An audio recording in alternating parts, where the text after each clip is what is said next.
Doctor Muhammad ইউনূসের নেতৃত্বাধীন অন্তর্বর্তীকালীন সরকারের অধীনে সুষ্ঠু ও অবাধ নির্বাচনে গুরুত্ব দিচ্ছে বিএনপি।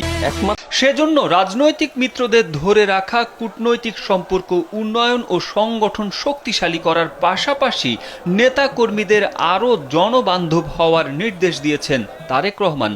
তবুও আসন্ন সংসদ নির্বাচনকে ঘিরে বিএনপির নীতি নির্ধারকরা যে ধরনের বক্তব্য দিচ্ছেন তাতে প্রশ্ন উঠেছে, ত্রয়োদশ জাতীয় সংসদ নির্বাচন কি আসলেই কঠিন হবে? বিএনপির শীর্ষ নেতা এবং রাজনৈতিক বিশ্লেষকরা বলছেন, গত প্রায় দেড় দশকে বাংলাদেশের নির্বাচন ব্যবস্থা একেবারেই ধ্বংস হয়ে গেছে। প্রশাসন সহ সর্বস্তরে দলীয়করণ ও আওয়ামী লীগ টানা ৩ বার একতরফা নির্বাচন করায় নির্বাচন ব্যবস্থার প্রতি মানুষের অনাস্থাও তৈরি হয়েছে। তাছাড়া ১/১১-র অভিজ্ঞতাও বিএনপির জন্য সুখকর নয়। অন্যদিকে বৈষম্য বিরোধী শিক্ষার্থীদের আন্দোলনের কারণে তাদের মনোভাব বুঝে শুনে পদক্ষেপ নিতে হবে।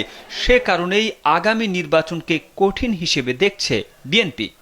সম্প্রতি বিএনপির ভারপ্রাপ্ত চেয়ারম্যান তারেক রহমান বলেছেন, আমার দীর্ঘদিনের রাজনৈতিক অভিজ্ঞতা বলছে আগামী নির্বাচন হবে জাতির জন্য কঠিন এক নির্বাচন, কারণ মানুষের চিন্তাধারার পরিবর্তন হয়েছে।